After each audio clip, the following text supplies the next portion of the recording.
Quant mutual fund पे जब से फ्रंट रनिंग के एलिगेशंस लगे हैं, तब से क्वांट का चाहे स्मॉल कैप म्यूचुअल फंड हो, मिड कैप म्यूचुअल फंड हो, फ्लेक्सी कैप म्यूचुअल फंड हो या फिर ईएलएसएस म्यूचुअल फंड या किसी भी और कैटेगरी का म्यूचुअल फंड, हर किसी की जो परफॉर्मेंस है उस पे इम्पैक्ट आया है। इसी के साथ साथ जो इन्वेस्टर्स हैं वो भी अब धीरे धीरे करके अपना कॉन्फिडेंस खो रहे हैं क्वांट म्यूचुअल फंड की साइड। तो आज हम डिस्कस करेंगे कि क्वांट म्यूचुअल फंड गिर क्यों रहा है, क्वांट म्यूचुअल फंड के अंदर आपको इन्वेस्टेड रहना चाहिए या फिर एग्जिट भी कर लेना चाहिए। क्या क्वांट म्यूचुअल फंड का रिवाइवल होगा या नहीं होगा? क्या क्वांट म्यूचुअल फंड पीजीआईएम या फिर एक्सिस के म्यूचुअल फंड जैसा तो नहीं हो जाएगा कि वो सालों तक आपके लिए रिटर्न नहीं बना रहा? So end to end analysis करेंगे कि क्वांट म्यूचुअल फंड की राइज कैसे हुई, अभी गिर क्या रहा है और फ्यूचर पर्सपेक्टिव कैसा दिखता है। लेकिन जब बाजार गिरता है तो सारे के सारे इन्वेस्टर डरते हैं और अपना पैसा निकालने की कोशिश करते हैं। जैसे इस समय पे एएमएफआई का डेटा भी आया था कि लमसम के अंदर इन्वेस्टमेंट कम हुई है लास्ट मंथ। तो इसी वजह से मैं हमेशा प्रमोट करता हूं कि पोर्टफोलियो को डाइवर्सिफाई करो। और आज मैं आपको एक तरीका भी बताऊंगा, स्मार्ट इजी सेफेस्ट तरीका कि आप कैसे फिक्स्ड अप टू 9.5 के रिटर्न कमा पाओगे। और यहां पे अगर आप देखोगे तो ऑलमोस्ट गारंटी है कि इसके आसपास का रिटर्न आपको मिलेंगे ही मिलेंगे। लेकिन ये बताने से पहले क्वांट म्यूचुअल फंड की बात करते हैं कि भाई उसका राइज कैसे हुआ, तभी आप इसका जो फॉल हो रहा है इसको समझ पाओगे। तो क्वांट म्यूचुअल फंड की शुरुआत होती है 2019 के अंदर, जहां पे जो quant capital finance and investment private limited है वो एक्वायर करता है एस्कॉट म्यूचुअल फंड को और उसके बाद उसको रीनेम करता है क्वांट म्यूचुअल फंड के अंदर। और उसके अंदर एक ड्रास्टिक चेंज लेकर के आता है, बिकॉज जो एस्कॉट म्यूचुअल फंड था वो कुछ भी एक्स्ट्राऑर्डिनरी रिटर्न नहीं दे पा रहा था, इवन अंडर परफॉर्म कर रहा था। तो जब एक्विजिशन के बाद क्वांट म्यूचुअल फंड के अंदर चेंजेस होते हैं, क्योंकि पहले एस्कॉट था, तो यहाँ पे एक फंड मैनेजर की एंट्री होती है जो कि है संदीप टंडन जी। और ये जब क्वांट के अंदर आते हैं तो एक बहुत अलग, बहुत यूनिक स्ट्रेटेजी लेकर के आता है जिसके बारे में पहले इंडिया में किसी ने बात नहीं करी थी, जो कि थी क्वांट इन्वेस्टमेंट स्टाइल। अब जो क्वांट इन्वेस्टमेंट स्टाइल है वो अपने आप में मेनली डेटा ड्रिवन है। तो इसी वजह से जो संदीप टंडन जी है, उनकी टीम है, उन्होंने एक फ्रेमवर्क डिस्कवर किया जिसका नाम था वीएलआरटी फ्रेमवर्क। अब जो वीएलआरटी फ्रेमवर्क है ये मेनली 4 पिलर्स के ऊपर टिका होता है। पहला होता है वैल्यूएशंस, दूसरा है लिक्विडिटी, तीसरा है रिस्क एपेटाइट और चौथा है टाइमिंग। कि अगर आप क्वांट इन्वेस्टिंग स्ट्रेटेजी को वीएलआरटी फ्रेमवर्क के साथ मिला देते हो तो बहुत अच्छे रिटर्न बन सकते हैं। और इन्होंने स्टार्टिंग इसी के साथ करी थी। और अगर आप देखोगे तो जो इनिशियल रिटर्न थे क्वांट म्यूचुअल फंड के वो एक्स्ट्रा ऑर्डिनरी थे। अपनी कैटेगरी के अंदर जब उसने बीट किया तो 20% के मार्जिन से उसने सारे के सारे एएमसी के म्यूचुअल फंड को इवन हर एक कैटेगरी के अंदर बीट करा है। और इसके बाद यहाँ पे जो रिटेल इन्वेस्टर है उनकी नजर जाती है क्वांट म्यूचुअल फंड की साइड, उसके रिटर्न की साइड। और हर इंसान उसमें इन्वेस्ट करना चाहता है कि स्मॉल कैप में, मिड कैप में, लार्ज कैप में, बिकॉज हर जगह पे पैसा बन रहा है। लोगों ने अपने जमीनें बेची हैं, लोगों ने अपने एफडी बेचे हैं, लोगों ने पूरा का पूरा पैसा जहां पे भी था उनके पास उठा करके क्वांट म्यूचुअल फंड के अंदर डाल दिया। और इनिशियली तो उन्होंने बहुत सारा पैसा बनाया भी था। अब जब पैसा बन रहा होता है तो एसेट एलोकेशन, पोर्टफोलियो डाइवर्सिफिकेशन, इन सब की आप बात नहीं करो तो ही अच्छा है, बिकॉज किसी को कोई चीज नहीं सुननी होती। लेकिन जब ये फंड पैसा बना रहा था और लोगों ने काफी सारा पैसा बनाया तो उस समय पे लोग एक चीज भूल गए कि भाई डाइवर्सिफिकेशन नाम की एक चीज होती है जिसके ऊपर आपका मेन फोकस होना चाहिए। अगर आप अच्छे से डाइवर्सिफाई करते हो अपने पोर्टफोलियो को तो जो म्यूचुअल फंड है वो अच्छे रिटर्न बनाता ही आपके लिए। लेकिन जो मार्केट है ना वो अनसर्टन है, मार्केट का किसी को नहीं पता कब ऊपर जाएगी कब नीचे जाएगी। इसी वजह से मैं एक चीज को प्रमोट करता हूं कि आपके पास सबसे पहले अपॉर्चुनिटी फंड होना चाहिए कि जब बाजार गिरे तो आप इन्वेस्ट कर पाओ। सेकंड चीज, आपके पास एक इमरजेंसी फंड भी होना चाहिए कि बाजार गिर जाए और आपको जरूरत पड़े तो एकदम से पैसा कहां से लाओगे। लेकिन एक क्वेश्चन है, लोग ये सोचते हैं कि अगर मेरे पास जो कैश है वो आइडल पड़ा रहेगा, मेरे अकाउंट में पड़ा रहेगा तो उस पर कोई रिटर्न नहीं बनेगा। तो एक प्लेटफॉर्म जो पर्सनली मैं यूज करता हूं अपॉर्चुनिटी फंड को रखने के लिए, इमरजेंसी फंड को रखने के लिए, या मेरे पास कुछ कैश पड़ा होता है और मैं उस पर बहुत सारा पैसा भी कमा पाता हूँ, उस प्लेटफॉर्म का नाम है Stable Money. So fun fact ये है, जब भी आप प्राइवेट बैंक में एफडी कराते हो तो 7% के रिटर्न मिलते हैं, बिकॉज इंटरेस्ट रेट इस समय पे हाई है। वहीं पे अगर आप स्टेबल मनी के थ्रू इन्वेस्ट करते हो सो आपको ना बैंक अकाउंट खुलाने की जरूरत है और इसी के साथ साथ जो रिटर्न है वो अप टू 9.5% तक मिल सकते हैं। सो जितनी बड़ी सेफ्टी आपको बड़े प्राइवेट बैंक से मिलती है उतनी ही सेफ्टी स्मॉल फाइनेंस बैंक में भी मिलती है। अप टू 5 लाख रुपीस की आरबीआई की सब्सिडरी है डीआईसीजीसी आपको सेफ्टी प्रोवाइड करती है और इंश्योर्ड करती है। तो स्क्रीन शेयर करके मैं इस प्लेटफॉर्म के बारे में बता देता हूं आपको, ताकि आपको पता चल पाए कि इस प्लेटफॉर्म को यूज कैसे करते हैं और आप भी 9.5 5% तक के रिटर्न्स कैसे कमा सकते हो फिक्स। स्टेबल मनी के ऊपर 200 बैंक आपको लिस्टेड देखने को मिल रहे हैं और इसके अंदर आप कंपेयर कर सकते हो कि कौन सा बैंक ज्यादा एफडी पे इंटरेस्ट दे रहा है, कौन सा बैंक कम दे रहा है। यहाँ पे कुछ ऐसे बैंक हैं जैसे कि यूनिटी बैंक हो गया, नॉर्थ ईस्ट बैंक हो गया, यहाँ पे आपको 9% से 9.5% सीनियर सिटीजन के लिए देखने को मिल रहे हैं। और ये सारे के सारे स्मॉल फाइनेंस बैंक आरबीआई से रेगुलेटेड हैं। यहाँ पे जो मैंने सेफ्टी की बात कही थी इनिशियली डीआईसी जीसी से, वो भी आपको देखने को मिलती है बिकॉज ये सब्सिडरी है आरबीआई की। और अगर आप यहाँ पे एफडी करा देते हो और बीच में आपको पैसे की जरूरत पड़ती है तो यहाँ पे इंस्टेंट विड्रॉल का ऑप्शन भी है। अगर आपको लग रहा है कि यार अकाउंट कौन खुलवाए इन सारे के सारे बैंक में, तो उसकी भी जरूरत नहीं है। ये तो यहाँ पे ये सारी सारी चीजें स्टेबल मनी हैंडल करता है अपने हिसाब से। तो अगर आपका जो कैश है वो आइडल पड़ा हुआ है और इन्फ्लेशन उसे खा रहा है, या फिर आपने इमरजेंसी फंड या अपॉर्चुनिटी फंड बना करके रखा हुआ है, तो आज ही जाकर के आप स्टेबल मनी पे कंपेयर कर सकते हो एफडी के रेट और अपने हिसाब से किसी में भी इन्वेस्ट कर सकते हो। आपको स्टेबल मनी का जो लिंक है वो पिन कमेंट में मिल जाएगा। इसी के साथ साथ स्क्रीन पे जो क्यूआर कोड आ रहा है, इससे अगर आप स्कैन करते हो तो आप डायरेक्टली उनके ऐप पे पहुंच जाओगे और आसानी से अच्छा खासा इंटरेस्ट एफडी पे कमा सकते हो, वो भी सेफेस्ट वे में। तो अब जब आपने इमरजेंसी फंड और अपॉर्चुनिटी फंड की एफडी करा दी है और उस पे पैसा कमा रहे हो, तो वापस आता है क्वांट म्यूचुअल फंड की साइड और जानने की कोशिश करते हैं क्या क्वांट म्यूचुअल फंड आने वाले टाइम पे पैसा बना भी सकता है या फिर नहीं बना सकता। तो अगर आप क्वांट म्यूचुअल फंड का पोर्टफोलियो देखोगे, अगस्त से सितंबर के बीच में इन्होंने अपनी कैश पोजीशन बढ़ा रखी थी और अपने पोर्टफोलियो को डाइवर्सिफाई किया।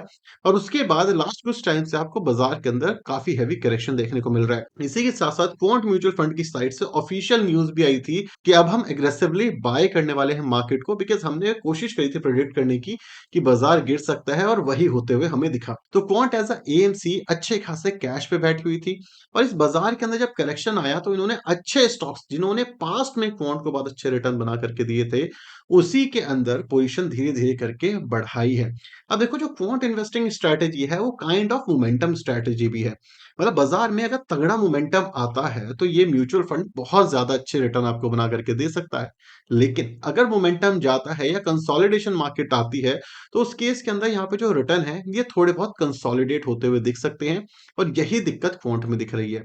इसी के साथ साथ अगर आप ये सोच रहे हो कि क्वांट म्यूचुअल फंड बर्बाद हो गया है, तो आपको ये समझना पड़ेगा भाई हर म्यूचुअल फंड एक सर्टेन टाइम के बाद कंसोलिडेट करता है, बिकॉज हर म्यूचुअल फंड के अंदर अंडरलाइन एसेट स्टॉक है और जो स्टॉक है वो एक सर्टेन लेवल तक ही ग्रो करते हैं, उसके बाद कंसोलिडेशन आती है उसमें। तो यही एक मेजर इशू है जो कि क्वांट म्यूचुअल फंड के साथ चल रहा है कि जो उनकी टॉप होल्डिंग है जैसे रिलायंस हो गई, जियो हो गई, इवन अदानी हो गई, अग्रिया नाम की एक कंपनी है उसके अंदर भी इन्होंने काफी ज्यादा इन्वेस्ट किया हुआ है। इन कंपनीज ने रिटर्न तो बना लिया, लेकिन एक लार्ज कैप कंपनी होने की वजह से जो एफआई की सेलिंग हुई वो बड़ी बड़ी कंपनीज में हुई जहां पे उनके मेजर स्टेक थे। तो इसी वजह से जो क्वांट म्यूचुअल फंड है इसके अंदर भी हैवी करेक्शन आपको देखने को मिल रहा है। सो अब बात करते हैं नॉर्मली कि क्या आपको क्वांट में इन्वेस्टेड रहना भी चाहिए या मतलब हो गया क्वांट का काम। क्वांट म्यूचुअल फंड का चाहे स्मॉल कैप हो, मिड कैप हो, फ्लेक्सी कैप हो, किसी में भी इन्वेस्टेड रहना चाहिए या नहीं रहना चाहिए, बिकॉज एक एएमसी की स्ट्रेटेजी ऑलमोस्ट सारे के सारे म्यूचुअल फंड में सेम ही रहती है। तो सबसे पहले आप ये समझो कि क्वांट में जो मेजर इशू है वो उसके टॉप लाइन के अंदर है। तो जब बाजार गिर रहा था तो क्वांट ने सोचा मैं एक डिफेंसिव अप्रोच लेता हूँ, अपना पैसा जो है वो लार्ज कैप के अंदर डालता हूँ, लेकिन वो उनको बैकफायर कर गया बिकॉज लार्ज कैप में मेजर सेलिंग हुई और जो बाजार है उसमें जो मेजर गिरावट हुई वो लार्ज कैप में हुई। अब जब लार्ज कैप में गिरावट हुई तो वहां पे अपॉर्चुनिटी भी बनी और उन्होंने सस्ते प्राइस पे वो स्टॉक को भी ऐड किया है। अगर आप उनके पोर्टफोलियो को देखोगे तो आप ये बहुत आसानी से समझ सकते हो, इसमें कोई दो राय नहीं है, इसको कोई बहुत ही बड़ा आरएनडी करने की जरूरत नहीं है। सो अगर आपको ये लगता है कि भाई एफआईआई वापस आएंगे बाजार के अंदर, एफआई की बाइंग वापस से मार्केट को ऊपर लेकर के जाएगी, तो देखो आने वाले टाइम पे तो क्वांट अच्छे रिटर्न बनाएगा ही, क्योंकि उनकी पोजीशनिंग बहुत ज्यादा शानदार है। अच्छे स्टॉक्स उनको सस्ते प्राइस पे मिल रहे हैं आज की डेट में। रिलायंस, जियो और अदानी, आपको लिटरली लगता है कि क्या ये किल हो सकती हैं कंपनियां, क्या ये कंपनियां बर्बाद हो जाएंगी? आपको सीरियसली लगता है? क्योंकि अगर ये कंपनियां बर्बाद होगी तो भाई इंडिया बर्बाद हो जाएगा, ये आपको भी पता है और ये चीज मुझे भी पता है। और ऑल टाइम हाई से गिरावट भी अच्छी खासी ऑलरेडी हो चुकी है, इससे ज्यादा नीचे की गिरावट मुझे पर्सनली नहीं लगती इन कंपनीज में। तो अगर आपका पॉइंट ऑफ व्यू है यहाँ से 1 साल 2 साल का जहां पे इंटरेस्ट रेट कट हो, एफआई की बाइंग वापस आए, तो क्वांट म्यूचुअल फंड अच्छा काम करेगा। अगर आपका पॉइंट ऑफ व्यू है नेक्स्ट 1 महीने 2 महीने 3 महीने 6 महीने का, तो यार देखो शॉर्ट टर्म प्रिडिक्शन तो कोई भी नहीं कर सकता, पर मैं ये बोलूंगा कि आपको यहां से एग्जिट कर जाना चाहिए। 2 3 4 महीने का पॉइंट ऑफ व्यू है आपका, तो क्योंकि देखो 2 3 4 महीने में चर्निंग होती है, पोर्टफोलियो रीबैलेंस किया जाता है और पोर्टफोलियो में मोमेंटम आने में टाइम लगता है, बिकॉज एक पोर्टफोलियो एक मार्केट कंडीशन के हिसाब से डेवलप किया जाता है। अगर वो मार्केट कंडीशन उसे नहीं मिली तो वो पोर्टफोलियो अंडर परफॉर्म करता है काफी लंबे समय तक। पास्ट में हमने ये निप्पॉन इंडिया स्मॉल कैप में देखा है, अभी हम क्वांट में देख रहे हैं, निप्पॉन इंडिया भी रिवाइव कर गया और क्वांट भी रिवाइव कर गया। एक टाइम पे पराग पारेख के लिए भी सेम कमेंट आया था। तो आपको समझना पड़ेगा जो पोर्टफोलियो है वो सर्टेन सिचुएशन के लिए बिल्ड होते हैं और वो सर्टेन सिचुएशन अगर मैच करते हैं तो पोर्टफोलियो में रिटर्न्स बनते हैं। थर्ड चीज जो मैं आपके साथ शेयर करना चाहूंगा, देखो यार, एक पोर्टफोलियो से निकलोगे दूसरे में जाओगे, दूसरे से निकलोगे तीसरे में जाओगे। एग्जांपल दे देता हूं, quant small cap mutual fund आपने इन्वेस्ट किया, अंडर परफॉर्म कर रहा है, वहां से निकल के आप बंधन में चले गए बिकॉज बंधन टॉप परफॉर्मिंग म्यूचुअल फंड था। अब बंधन भी गिर रहा है, इससे निकल के आप एचएसबीसी में जा सकते हो या मोतीलाल ओसवाल स्मॉल कैप में जा सकते हो या किसी भी और किसी भी एएमसी के अंदर जा सकते हो। लेकिन इसकी क्या गारंटी है कि वो एएमसी आगे चल करके भी आपके लिए पैसा बनाएगी, बिकॉज एएमसी ने पास्ट में रिटर्न बनाए हैं, पास्ट में तो क्वांट ने भी बनाए हैं। तो क्या गारंटी है आगे चल करके वो पैसा बनाएगी? तो जब भी आप किसी म्यूचुअल फंड में इन्वेस्ट करते हो, मैं बात नहीं कर रहा क्वांट की, किसी की भी, तो उस केस के अंदर आपको उस एएमसी की स्ट्रेटजी पे भरोसा होना चाहिए और एक लॉन्ग टर्म विजन के साथ जाना चाहिए। 2-3 साल अगर आपका पोर्टफोलियो नहीं चलता तो आप डेफिनेटली एग्जिट कर सकते हो। ये स्ट्रेटजी पर्सनली मैं भी यूज करता हूँ, मेरे लिए काफी अच्छे से काम करती है। एक और एग्जांपल देना चाहूंगा इसी कॉन्टेक्स्ट में, पीटर लिंच का, कि जब वो अपना फंड चलाते थे 1977 से लेकर के 1990 के आसपास, तो उस बीच में पीटर लिंच ने करीब करीब 30% सीएजीआर के आसपास का रिटर्न कमाए। लेकिन इन्वेस्टर ने नहीं कमाए। क्यों नहीं कमाए? क्योंकि जब बाजार गिरता था या म्यूचुअल फंड थोड़ा बहुत अंडर परफॉर्म करता था तो बेच करके निकल जाते थे उस म्यूचुअल फंड को, और जब वापस ऑल टाइम हाई आता था तो वापस घुसते थे। तो इस वजह से एक फंड अच्छे रिटर्न दे सकता है, लेकिन अगर आप उसके साथ कंसिस्टेंसी के साथ चलोगे, बिकॉज अच्छा टाइम और बुरा टाइम हर एक म्यूचुअल फंड का आज नहीं तो कल आने ही वाला है मेरे भाई। सो मेरे हिसाब से अगर आप इन्वेस्टेड हो तो इन्वेस्टेड रहना चाहिए। 2-3 महीने का टाइम है तो आप बेच करके जा सकते हो। सो ओवरऑल वीडियो को अगर मैं समराइज करने की कोशिश करूं तो जो क्वांट के ओवरऑल म्यूचुअल फंड है, चाहे स्मॉल कैप है, मिड कैप है, फ्लैक्सी कैप है, या कोई भी कैटेगरी के म्यूचुअल फंड में हो, वो एक अच्छा म्यूचुअल फंड है। एएमसी अच्छी है, एक बैड फेज से गुजर रही है क्योंकि पहले तो अंडर परफॉर्मेंस चल रही थी, मार्केट करेक्शन आया तो जो क्वांट वाली स्ट्रेटेजी है उसमें मार्केट करेक्शन में और डाउन साइड देखने को मिल गया। इसी के साथ साथ अदानी की न्यूज आ गई, उसकी के साथ साथ फ्रंट रनिंग, तो चारों साइड से क्वांट को पिटाई हुई। तो ये एक मेजर इंपैक्ट हुआ क्वांट म्यूचुअल फंड की इमेज के ऊपर, जिस वजह से यहाँ पे लोग बेच करके निकल रहे हैं। बट मेरा पर्सनल ओपिनियन ये है, पोर्टफोलियो देख करके, अगर मैं ब्रांड हटा दूं सिर्फ पोर्टफोलियो देख की बात करूं, तो यार ये पोर्टफोलियो मुझे तो पसंद है। इन अ लॉन्ग रन मुझे लगता है ये अच्छे रिटर्न भी बनाएगा। Risk adjusted return in a long run आपको बनते हुए दिख सकते हैं। पर्सनली मैं इसमें इन्वेस्टेड रहना चाहूंगा। अगर मुझे यहाँ से भी 1 साल तक अगर नहीं दिखते रिटर्न तो मैं एग्जिट कर सकता हूँ। और मैं ये चीज जानता हूँ कि म्यूचुअल फंड के अंदर एक आधी साल का अंडर परफॉर्मेंस देखने को मिल सकता है। मैंने निप्पॉन इंडिया में भी अंडर परफॉर्मेंस देखा, स्मॉल कैप में आज बेस्ट परफॉर्मिंग है। पराग पारिक के अंदर भी देखा है, उसके अंदर भी लास्ट कुछ टाइम से रिटर्न बनने शुरू हो चुके हैं। क्वांट में भी देखा था इनिशियली, बट उसमें भी अच्छे रिटर्न बने। तो मैं एक लॉन्ग टर्म इन्वेस्टर हूँ, मैं उसी की तरह बिहेव करना चाहूंगा। तो आपको डेफिनेटली यहाँ से एग्जिट कर जाना चाहिए, क्योंकि जब भी कोई म्यूचुअल फंड टर्न अराउंड करता है, चर्न करता है, तो पोर्टफोलियो को परफॉर्म करने में 3 महीने 6 महीने का टाइम कम से कम लगता है, और ये नॉर्मली देखा गया है।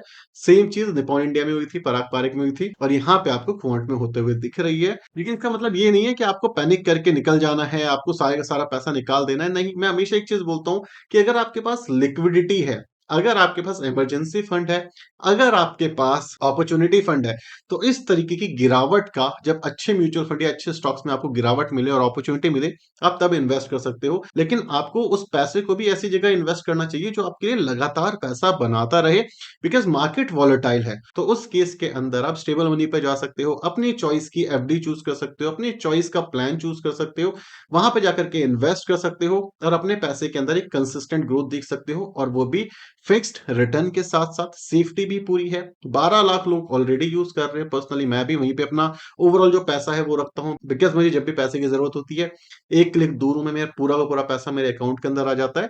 सो स्टेबल मनी का लिंक डिस्क्रिप्शन में और पिन कमेंट के अंदर दिख जाएगा, आपको चाहो तो क्यूआर कोड स्कैन करके भी डाउनलोड कर सकते हो। सो आई होप आपको इस वीडियो के अंदर सीखने को मिला होगा कि क्वांट म्यूचुअल फंड में इन्वेस्ट करना तो क्यों करना है, नहीं करना तो क्यों नहीं करना, पोर्टफोलियो कैसे डाइवर्सिफाई कर सकते हो, हाई इंटरेस्ट रेट जो एनवायरमेंट है उसका बेस्ट बेनिफिट आप कैसे निकाल सकते हो फिक्स रिटर्न के साथ, और अपने ओवरऑल पोर्टफोलियो को डाइवर्सिफाई फॉर्मेट में अगर आप इन्वेस्ट करोगे तो आपके रिटर्न बन ही जाएंगे। शॉर्ट टर्म की प्रॉब्लम्स हैं जो कि आधे वाले टाइम के अंदर रिजॉल्व होते हुए दिख सकती है। सो मैं पूरी तरीके से इन्वेस्टेड हूं और मैं इन्वेस्टेड रहना ही चाहूंगा quant small cap mutual fund के अंदर। सो ये था इस वीडियो के अंदर। वीडियो पसंद आई, कुछ नया सीखने को मिला है, तो प्लीज इस वीडियो को लाइक और चैनल को सब्सक्राइब करना बिल्कुल मत भूलना। Thank you so much for watching this video. Tata bye, signing of.